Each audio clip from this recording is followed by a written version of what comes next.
We all have a story to tell. Let's tell yours. Welcome to the Intellectual People Podcast with your host, Jason. Come together and listen to journey stories and more from interesting people.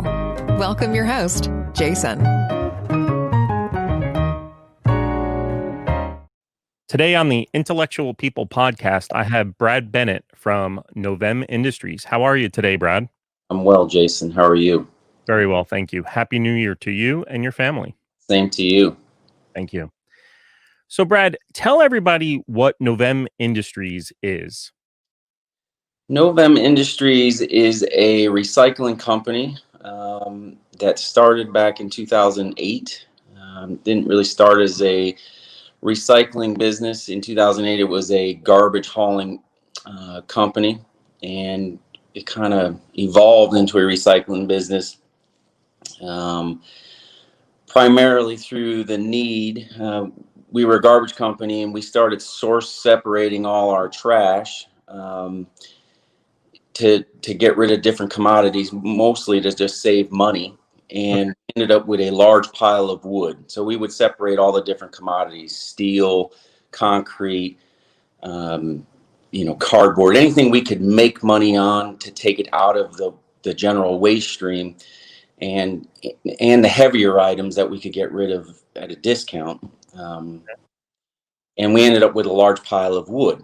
And then I ended up with an idea: hey, if we buy a grinder, we can turn that into landscape mulch. And then, so that's what I ended up doing in 2010. And I want to get to that point. Okay. So if you can, let's go back now. Now that everybody knows what Novem Industries is, how did you get there? Because you have a quite long road to how you got to Novem Industries, correct? Yeah. Okay. So because I'm sure as a little boy, you didn't say, I want to grind pallets one day and sell the byproduct, right? So how did you get there? Let's go back to when Brad Bennett was a young man. All right. And let's start there. Oh boy. Okay. So grew up in Connecticut, right in New York City, about half an hour outside of New York City in Stamford, Connecticut. And my dad was a fireman, but my uncle was a contractor. Wow. I grew up working for my uncle during the summers. Gosh, I probably started with my uncle when I was 10. Just being a laborer during the summers and learned the carpentry end of life, and enjoyed, building houses and working in that industry. And also enjoyed, I lived literally next to the fire department. And I sort of gravitated towards that. My best friend ended up being a New York City fireman. My family is, lived around the fire service. My grandfather was a fireman. My father was a fireman. My uncle was a fireman. My friends are firemen. So, kind of came to a crossroad of what are you going to do in life, but Sure. throw also into the mix that I was also, as a young boy, chasing a dream of driving race cars. So I had all this going on, and I ended up gravitating towards driving race cars for the good majority of my youth. Okay. Were you successful at driving race cars? I had some success, but the long and short of it is, was I successful? I had some success. I was successful in finding out what I was supposed to do in life, which was not drive race cars. Understood. But with that being said, my dad was a phenomenal fabricator. Even though he was a fireman, his true calling in life was a fabricator. He had a gift and a talent of fabricating. He was just a phenomenal fabricator. So one of his side jobs, obviously, ironically, was welding for a company in town called Stamford Tool and Die, and he actually welded seat brackets for a company for the space shuttle. So he was just a phenomenal, talented fabricator. And I loved that. I loved building race cars. I loved creating, fabricating, and that was a majority of my youth. And then working also for my uncle, you know, learning business and ethics. And, you know, I look back on it now, all those things I learned in my youth. And then growing up around the firehouse, you learned how to manage people. Okay. Grandfather and my father and managed people, because half the fire department was volunteer. So I got all these lessons in my youth that I really didn't understand how it was molding me.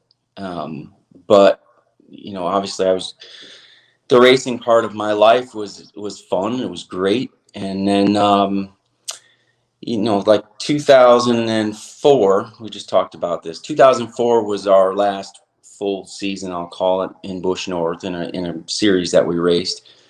And then at the same time, my wife and I had already moved down south to pursue my racing career. And we chose as a family to not head back north, just because it was, we felt that North Carolina had become our home and it was a better place to raise a family. Sure. So we stayed here, and we just, you know, I ended up working for a race team for a little while, and inside of me, that was not what I wanted to do. Inside of me, my passion, my desire was to own my own business, and so that I could create, so I could continue what had been instilled in me for when I was a child. So was Sure.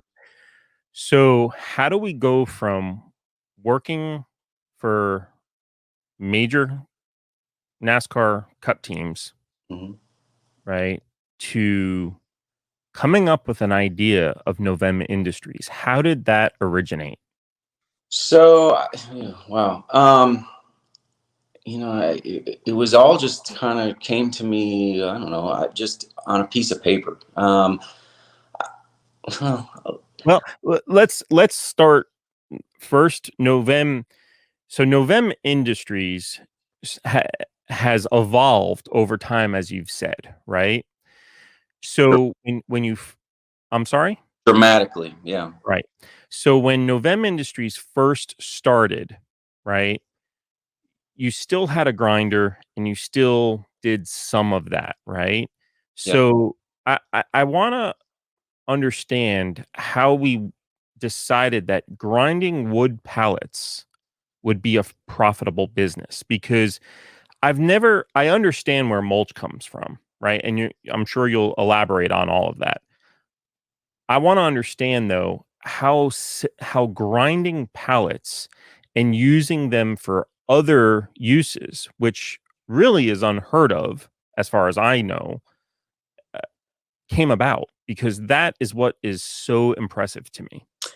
So, okay, so let's back up. So the Yep. way Novem came about was, again, it started off as, you know, I have this fascination with trucks, and you know, I like trucking. So I wanted to own a dumpster company, right? So Okay. and I really didn't want to work all that hard. Let's be honest. I didn't want to work that hard. So I'll get a dumpster truck and I'll just set out dumpsters and then I'll just go pick them up. Well, it's really not that easy, right? So, and again, starting a business in 2008 was difficult, right? It was a really difficult time to start a business. Absolutely. Um, but fortunately for me, it was just myself, a truck, and some cans, some containers, some dumpster containers. That's all I was a commercial dumpster trash company. Okay. And I'm not going to lie, and it was very difficult. I was very fortunate to have my uncle, my aunt, my uncle, my family behind me helping me. It was, I mean, that's really what springboarded me to success, is they believed in me. Okay. And they made up the gaps, but I worked my guts out to try to get it to work. And we made it work. Now, the reason that came about, and I touched on it before, was the necessity of trying to get rid of these commodities to save money so that I didn't have to pay the dump fees. And I ended up with this pile of wood, was trying to diversify so that I wasn't beholden to dumps, wasn't beholden to the dump, to sticking material into the landfill, was trying to create a value added in the material. Out of a waste stream. Because if you look at any recycling company, the best thing you can possibly do is take a discarded material that has no value and process it in some way and then turn around and sell it for a high value product. Sure. So, you get paid on both ends. And at the same time, I got hooked up with a company here in town that was opening a boiler fuel, needing wood for boiler fuel to heat their facility. Well, it didn't take long, and I'll just give you some quick numbers. So when I first started grinding wood in 2010, we might have done 100 tons in an entire month, where we would, go ahead. And if you can, I just want to jump in here. So listeners know what 100 tons is. Can you explain what 100 tons is? So 100 tons. Is that an entire tractor trailer full? So one tractor trailer carries 25 tons. Okay. So we're looking at 4 tractor trailers full a month. Yep. That's what we would do basically when we first started. Right now we average 300 to 400 tons a day. So that just shows you how we've evolved. So when I first started, we just got hooked up with this company who had, again, same thing, had just started heating their facility with this wood. And it has been a fantastic relationship through the years because we've grown together. What is that facility? What are they actually heating? It's the largest greenhouse in North America. It's sort of the same philosophy on their part. They used to heat with natural gas, and it used to cost them about $30,000. If the temperatures were sub 32 degrees, it would cost them about $30,000 a day to heat the greenhouse. Wow. Now they're at a point with wood, it might cost them $10,000 a day. And they've also added a tremendous amount of square feet. I mean, it's over 500 acres under glass. So, wow. Tremendous facility. And we're just one of the suppliers. We're probably their largest supplier. And we can get into some technical things, but it has to do with BTUs and decotherms. And our wood has a certain moisture content because we only deal with dry wood waste. And they mix it with tree waste, and then it becomes a good, consistent quality, and it allows it to burn at a consistent rate. So again, this is something that has evolved over many, many years, and I'd say now we've gotten to a point where we're finally perfecting it. But with that being said, when I first started, I didn't even charge people to dump wood because I didn't know what I was doing. Like I didn't know what I was doing. Now, because it is actually more of a waste company. We're more of a waste company than we are actually a grinding company. Okay. The need to get rid of wood waste in this urban environment is more important than actually getting rid of the commodity. And in Europe, that's the model in Europe. In Europe, there are more people burning wood using the end product. So it's very different. The model is very different in Europe. They don't pay as much. There's so many people using the end material that it creates a different environment. So you actually charge more on the in-feed side because everybody's trying to get rid of the wood. that you can cover all your costs on the front end to operate, and then almost give away the wood. I see. So what would happen if you did not take this wood in? It would all go to the landfill, and landfills operate on airspace, and that's what landfill operators all worry about is airspace, because once their airspace runs out, they have to shut down the landfill.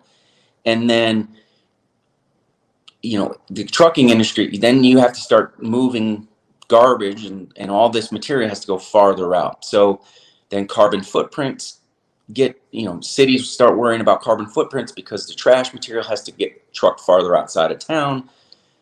So the whole system kind of is affected by landfills, how close landfills are to urban areas. So the more you can recycle inside an urban area and divert material away from landfill, the better it is, because you're repurposing all that material, cutting down on the overall carbon footprint of the urban areas. Brad, do you have any idea how many pallets equal a ton? Yeah, roughly. So if you go into, if you just count tractor trailers full of pallets, you're probably somewhere in the neighborhood of 10, 15. So, because you remember, a pallet is a lot of airspace. There's not a lot of wood in a pallet. Right. So you're talking maybe 3,000 pallets to grind before you actually achieve a ton. And also pallets are all, not all of them, but most of them are all kiln dried, because it's water weight. Well, there's two reasons. Water weight. So they try to dry out the pallet so they're not shipping water weight, but also for bugs and any type of contaminants. So they can be certified for food for the grocery market association. Is the wood hardwood rather than just pine? They'd like you to think it is, but most pallets are made out of junk. Really? Yeah, it's the cheapest material you can find. It's gum wood. Yeah. Okay. It's it's the funny thing is, so getting into all this, I've now become an expert in pallets, which I never thought I would ever have been. I went from driving race cars to becoming a grinder guy to now becoming an expert in pallets. And it's fun because you go through life. I guess that's what being an entrepreneur is you're never done learning, Right. and that's the fun part of this is it's always just around the corner is always some new experience. And that's the fun part of owning your own business, whether it's failing, because there's always a lesson in failing, or learning just as something new, or how something else is done, or how, that's why I love the Europeans. Is they're 30 years ahead of us in what we do in the recycling industry. And not to say that they have everything right, because they don't. It's just, it's fun to watch how they failed and not execute well. So,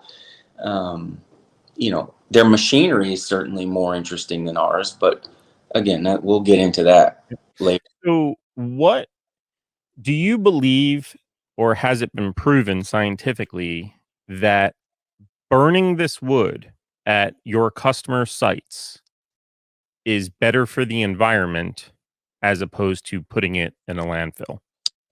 So that's a great question. It's the argument, right? Because it's the NOx question, CO2 and all that stuff. So two questions, or two answers to that question.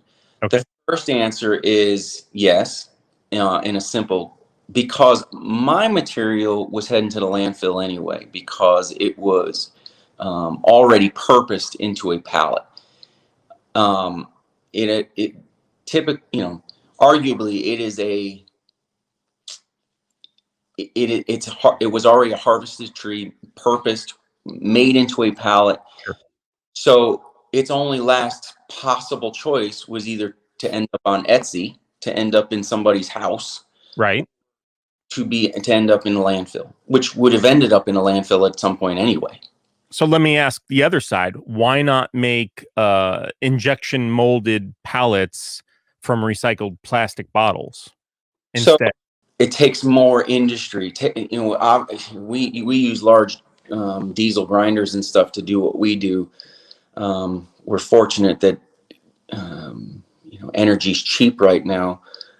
We'll see where that goes in the near future. But to make, because we're often asked this, to make plastic, it's way more steps and it takes way more energy to make plastic.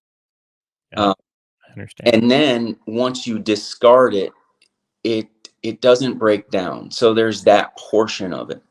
It can never go to a final resting place or a repurpose. And you can't efficiently, cleanly burn plastic yet to make energy. Whereas we can actually do that with wood. Now, on that second part of that question, the place that I bring our material to actually has spent tremendous amount of money on scrubbers, so it's extremely clean. They're fine. I mean, they're stack tested constantly, and their final product being emitted is extremely clean. They're actually allowed to burn number 2 fuel oil, so in the same boilers. So they spent the extra money to do it correctly, and they're I would say that and their permit only allows them to burn so much. So again, they're governed, obviously, but it's a great question. It's the tree side, like should you be cutting down forest to burn wood? No, I'll say no to that. But the slash that's going to hit the bottom of the forest floor that needs to be cleaned up anyway from development, that needs to go somewhere. Right. Go rot. You shouldn't just go rot in a landfill. Why not turn it into energy? So I think that's a conversation that everybody needs to have. I mean, obviously it's there's happy balance to everything, right? So Absolutely. Is there equipment out there that you can, for instance, the greenhouse could burn your product and also not only make heat, but maybe make electric? there Is is that even possible? there are companies that make ORC units, which are called organic Rankine cycle units, that take parasitic heat off the smokestacks. Would use a working fluid. The parasitic heat off the smokestack would turn a turbine. Okay. Would use a working fluid that would also, be part of the organic Rankine cycle. Ultimately, making electricity.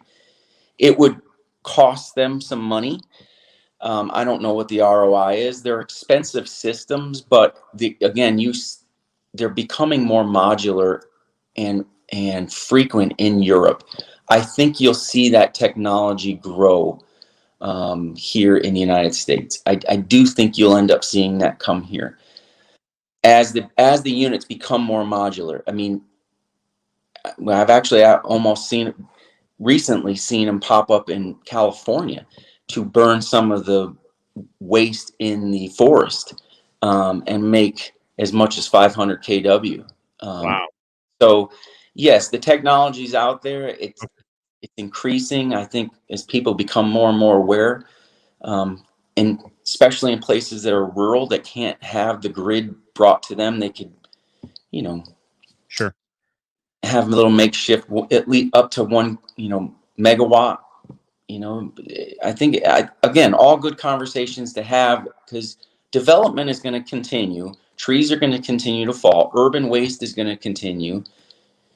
Population is still going to be a problem. We still have to, commerce is going to continue. So these are all topics that have to continue to be talked about. Okay. So is the grinder that you use anything, and you don't have to get into names and all of that, but is it specific for this, or is this something that has been custom designed to get the ground material to what it needs to be? Because I would imagine that it's not just as simple as grinding a pallet and burning the wood, because you're also making sure that this pallet stays dry after you've ground it, because if you're putting it in a truck and hauling it, you want it to be as light as possible. So, well, light as possible. The customer wants it to be as light as possible. You want it to be as heavy as possible. Is that fair? It is. It is. Yeah. So yes, and I'll tell you. I mean, I use Roto Chopper. I've had a relationship with them since I've went into business. Roto Chopper is manufactured in Minnesota. Um, they're a great company to work with. They build grinders that are specifically made for grinding pallets. I wouldn't say specifically, but that's kind of their niche market. And how much is this grinder? The one that I have is over $500,000. Over $500,000. Okay. And it's kind of it's a big. They make one or two larger than mine. It's a 700 horsepower, 650 horsepower grinder, but we've moved to a 3-stage process. Okay. So the first stage is we use a shredder, which is a high torque, slow speed shredder. And that is actually a company that it's an Austrian company called Lindner that produces that machine. Roto Chopper and Lindner have a partnership that they entered in last year. Okay. That machine, the shafts turn really slow, and it breaks it down to about a 10-inch minus material. All that machine does is takes out the large, very large tramp metal, pieces of railroad plates, half-inch thick stuff, really, really damaging metal that we used to hit with our high-speed machine. So how does it have a magnet? Is that what it has? Yep, has a 36-inch by 72-inch wide rare earth magnet. Wow. Yep. So, and all the material goes underneath that, and it picks out all the steel. And can you recycle that? Oh yeah. That go to the landfill. Correct. We do total out of all our machines, we do about 33,000 pounds of steel a week. Amazing. Yeah. Recycled, which goes recycling. Yep. Goes incredible. So from that machine, we go to the next machine, which is our high-speed machine, which is the Roto Chopper.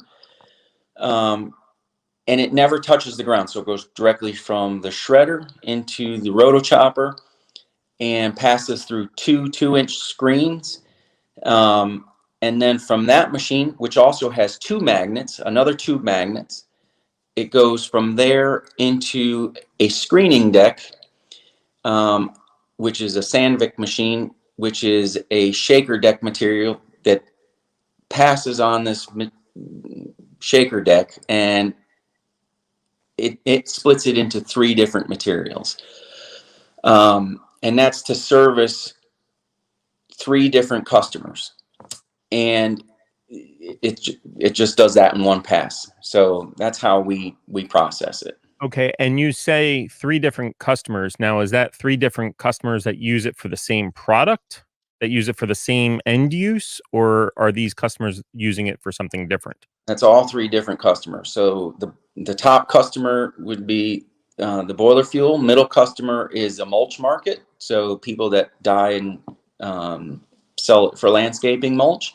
And the bottom customer, which are little tiny 3/4-inch minus slivers, that's getting pressed into MDF, medium density fiberboard. Really? Yep. So let's start with the mulch. So we know what you're doing with the boiler fuel. So you take another product and then you're selling it to companies that make mulch, or are you making mulch? I don't make mulch. You don't. No. So, and let's back up a little bit. So to balance, you said you wanted to keep it as light as possible. Yes. So we have to balance all of that. And at the same time, some people we get paid on volume. which Okay. mulch companies, we get paid on volume. And some other people, we get paid on tonnage. Now, you don't want to, but at the same time, I have to satisfy my air quality permit here in town by not making dust, not omitting dust into the air, which is very difficult with our product. Very difficult. Um, it's very difficult. But so we have to put on just enough water to keep the dust down. But at the same time, once the material goes through the mill, any water that's on it's kind of superficial, kind of just beats it off. Yep. And then all our material goes, except for one, goes straight into trailers so that we're not touching material. It's a very refined system. It just, the excavator puts it into the shredder, goes through the system, gets put into trailers, and then the trucks come and pick it up. Now, I'm going back up here. We didn't start that way. This has been an evolution from a long time. It was never this pretty. I mean, it took a very long time to get here. So, And are you the engineer of how the process started and is today? Are you the sole person that has figured out the workflow for everything, and not necessarily the equipment per se, but certainly the equipment that you need, or you need to even fabricate yourself to figure out how it all needs to work? yeah. So yes, and that is my favorite part of this job. That is back to my that is back to my youth, back to racing. That is back to the little tiny barn that we used to build our race cars in, to make that little tiny space so efficient. Yeah. That's what I love about this job, is one, how to make this place run like a sewing machine through your equipment or efficiency or just cool stuff, because that's the racer in me, is the cool stuff. But more so, Be profitable at the same time, right? profitable at the same time, is the more efficient you are, because when you get paid per tonnage, you're kind of working on a fixed income. So the only way that you can get paid more is touch it less, right? So be more efficient. And at the same time, you're building in safety, right? So that's number one. If you make it easier to work on everything, and I came up with this theory last year, which was I want everything to work at 60%, from my equipment to my men, so that everything lasts longer. If you can make everything work at 60%, everything's going to be better. Like all your people, from people to equipment, everything's going to be better. And you're going to get all your margins back. And that's my goal every day. And at the end of the day, I want people to come here and be stress-free. So create that environment that is just stress-free. Like, again, if you're working at 60%, there's no reason you come here and be stressed out. Like, there should be no. But Brad, a businessman would say, wait a second, if you're working at 60%, you're making 60% of $100 rather than making $100 of 100. Yeah. So you're giving a lot of money up. Isn't that true? Yeah, and I guess I'm very lucky and blessed that I don't chase the dollar. I never did this for the money. I never did this for the money. I did this so that I didn't have to get a real job. That's really the truth of it. I think I actually just had this conversation with somebody else. I never, ever started a business so that I would be a filthy rich millionaire. I did this for the challenge of it and for my freedom. And I think freedom trumps anything. Like quality of life. I wanted to be able to leave and go watch soccer practice whenever I wanted. I wanted to be,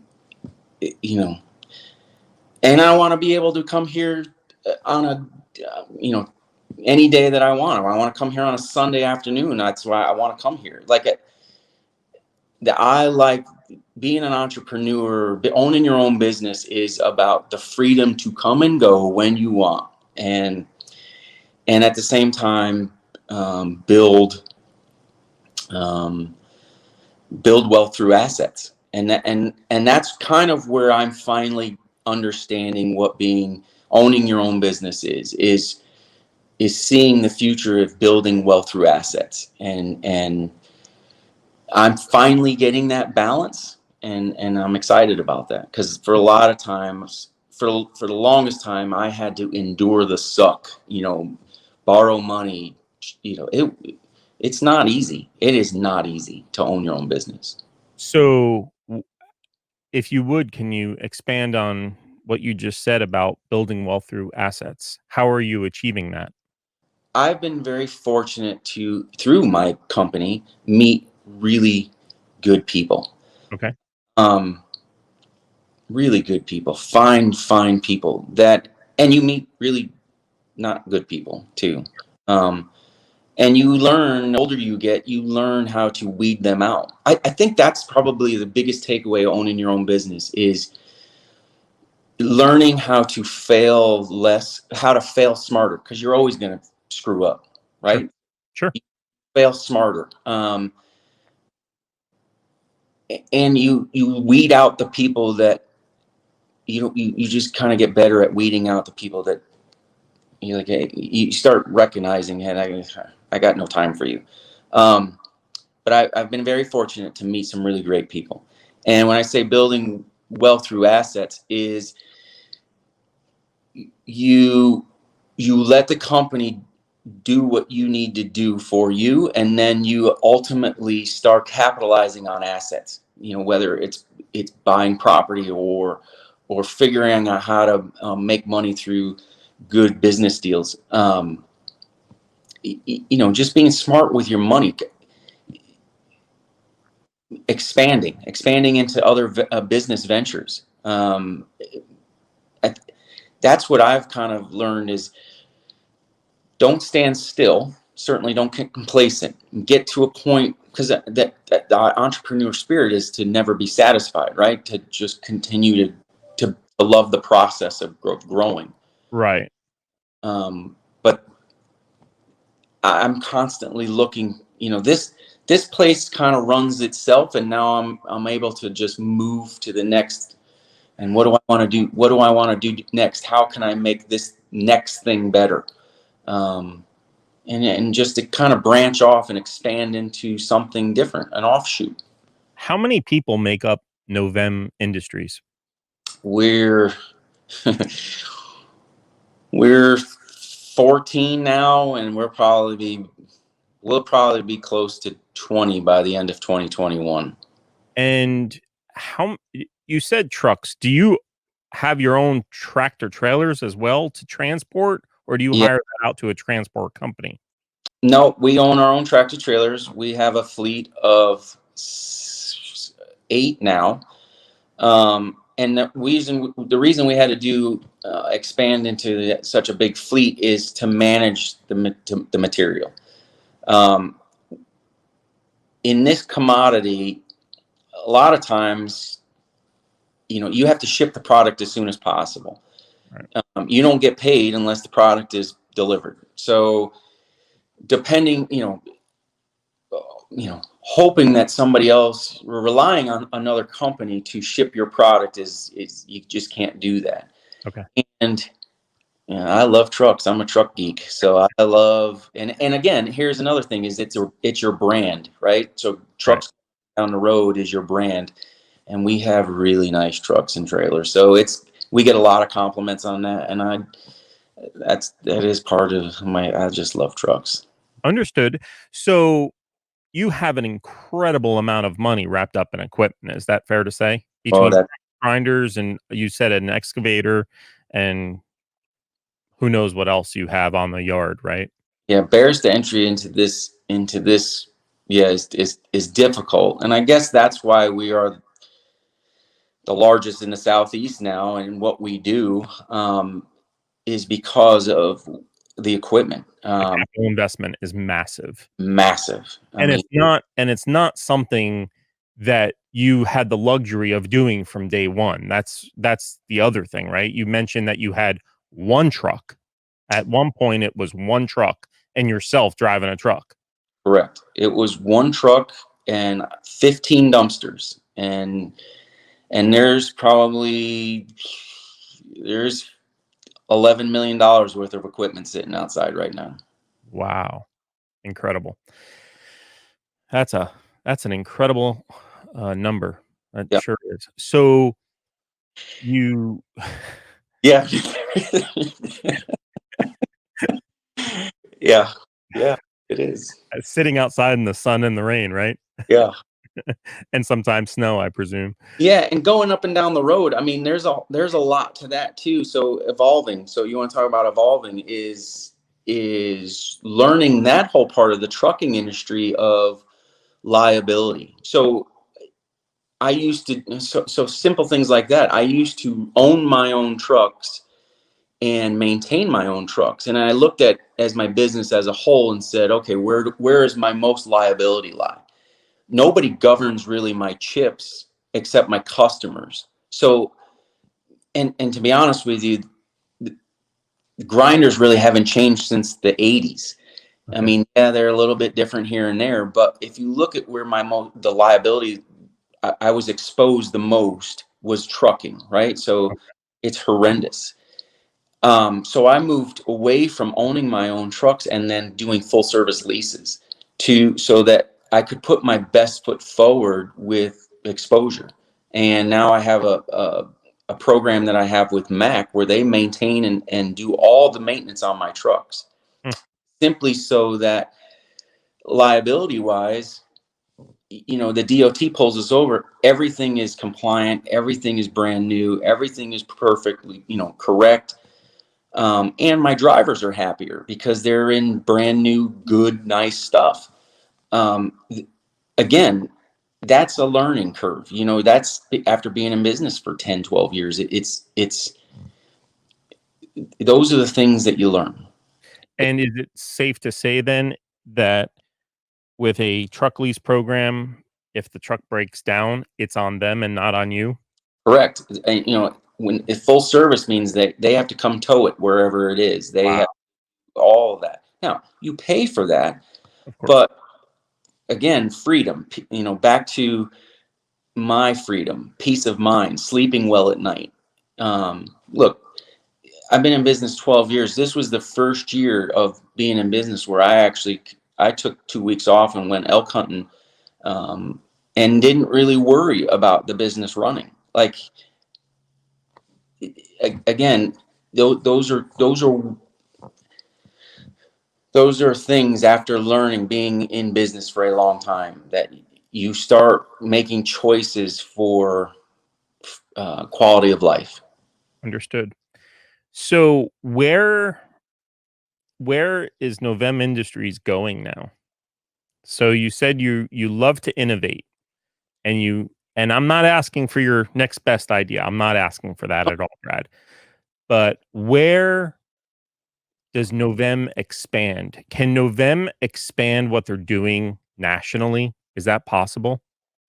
2 years ago, I would have said no, because I didn't really have a good system. Okay. But now, this is a good system I have. It's a good system. The equipment is good. The system is good. What is so important to this working, though, are end markets. End markets for this commodity are very difficult to find.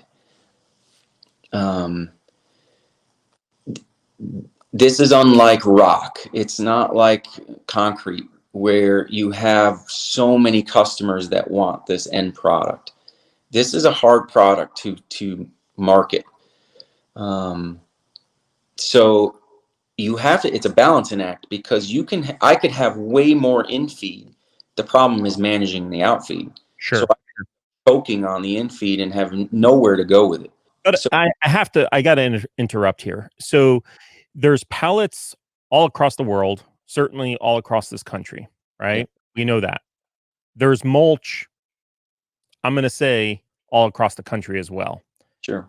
Is there not enough of a demand for you to take pallets in other urban areas, just like you're doing now currently, and do what you're doing? Because are those other mulch companies doing what you're doing the same way? No, see, the problem with mulch companies is mulch is very expensive. Dyed colored mulch is very expensive to make Okay. And why is that? because of the colorant and water. Really? Yeah. Okay. So they rely on getting a lot of free material from tree people. So back to your original question, could I do it? Yeah, you could.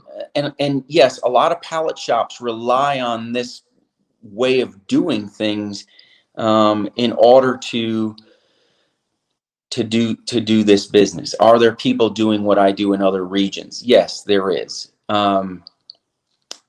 It's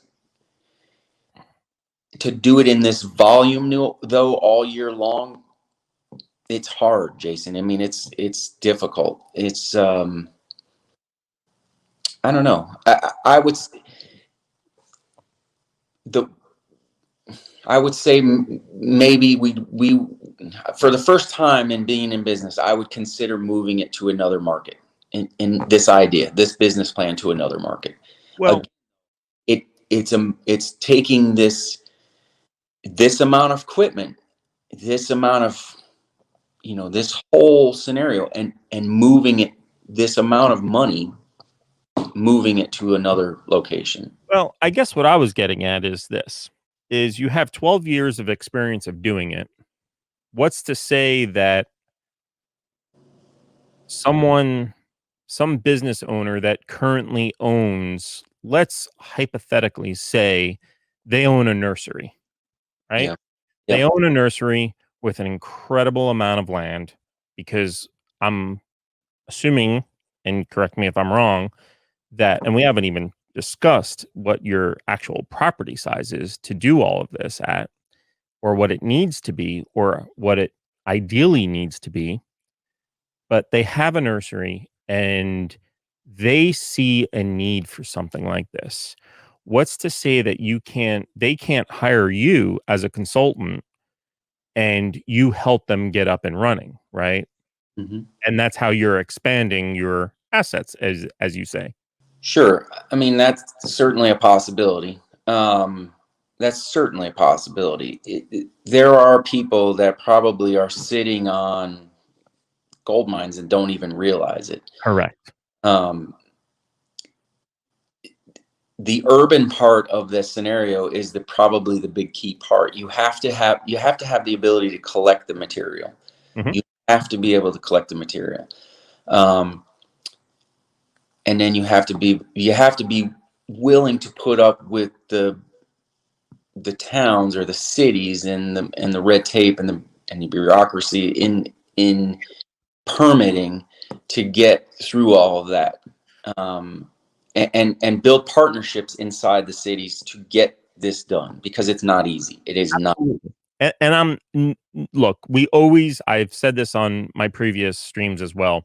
We always underestimate how difficult something is. Yeah. Always, right? We always think it's much easier than it really is. And this is no different. However, you've already gone down that road. So you know all the ins and the outs in terms of when the question is asked, you know the answer, right? In terms of the dust and all of those things that you Yeah. have discussed.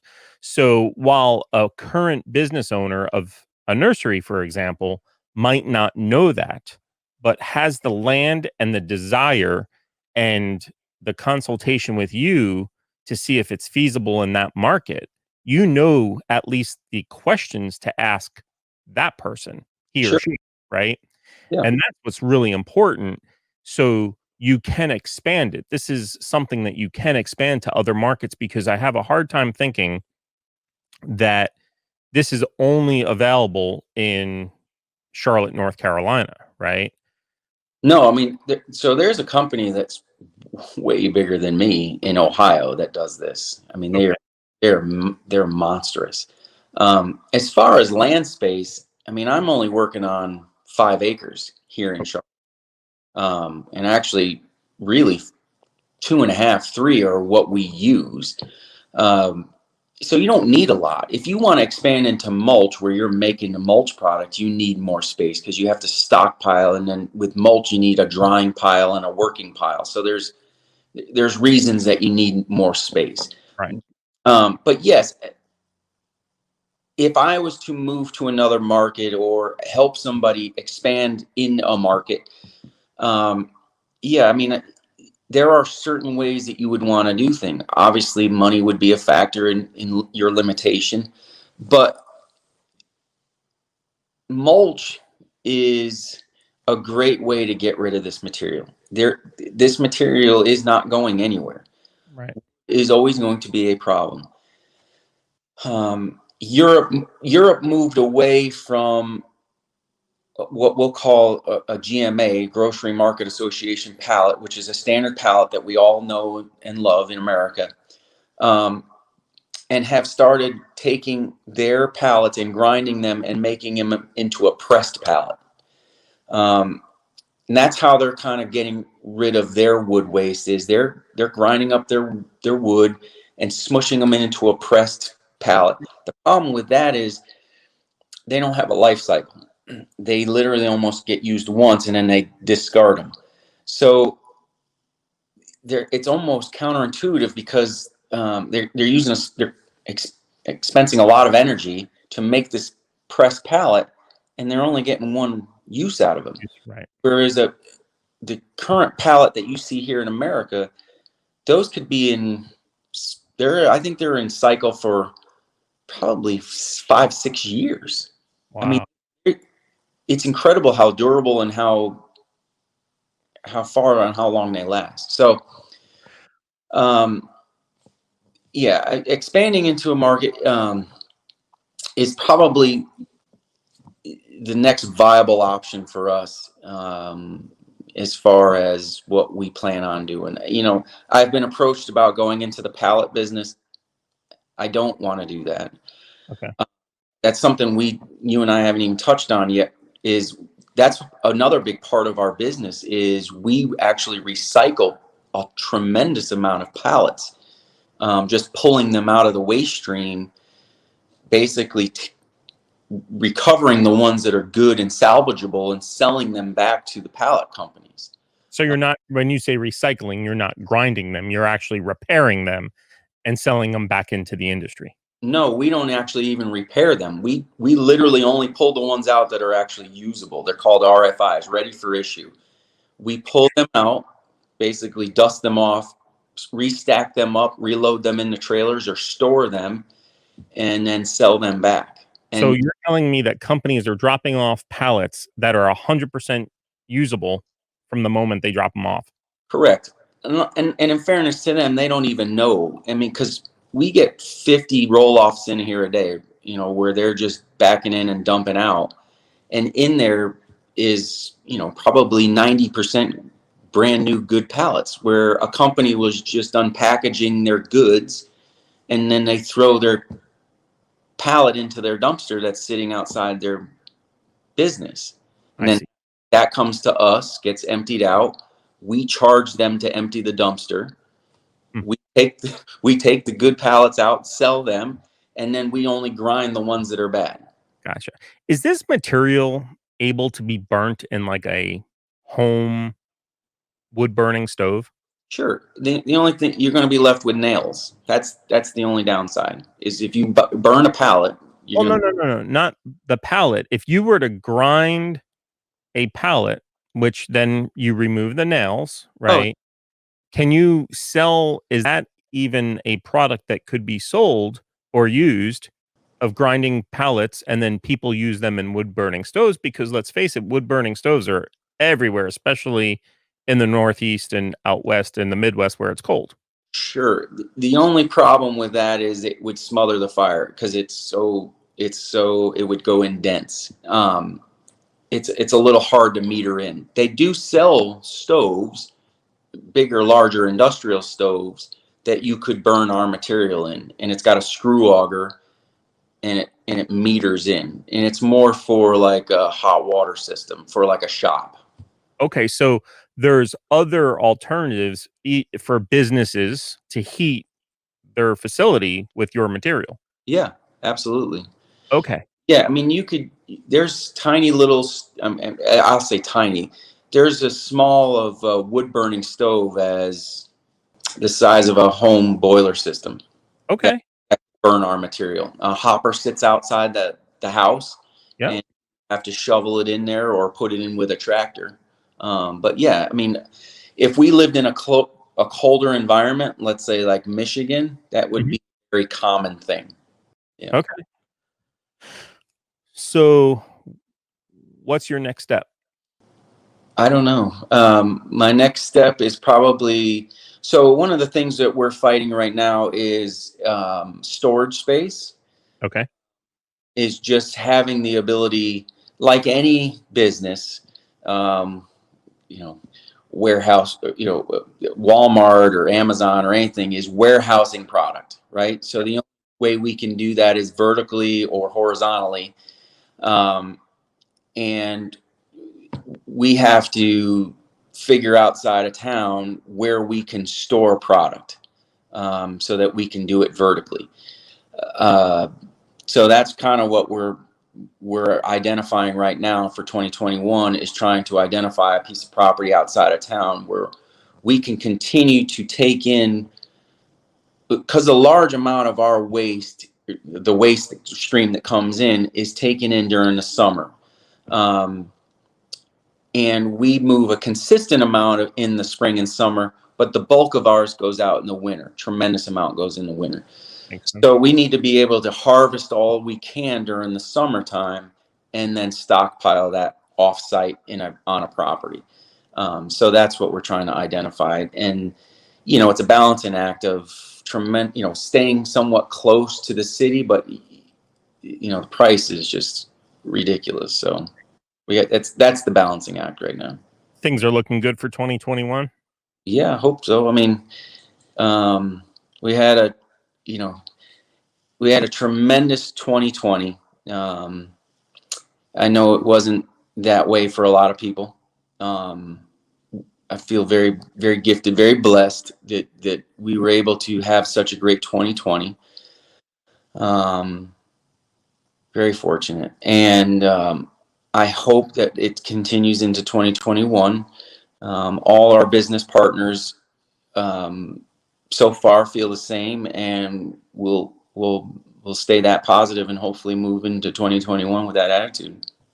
Brad, I really appreciate you taking your time out on January 1st of 2021 to speak with me about this. It's been fascinating, and I much appreciate it, and certainly look forward to hearing more about your business as it continues to grow. So please keep me updated and let me know if there's anything that we need to know. Thank you, Jason, and it was a pleasure spending a little while with you on the first of 2021. It was awesome. So thank you for inviting me. I had a great time. Thank you so much. Have a wonderful day. You too, buddy. Thank you. Bye-bye. Bye. Thanks for listening. Find us on YouTube and Facebook at the Intellectual People Podcast and online at theintellectualpeoplepodcast.com. Check back for exciting new episodes.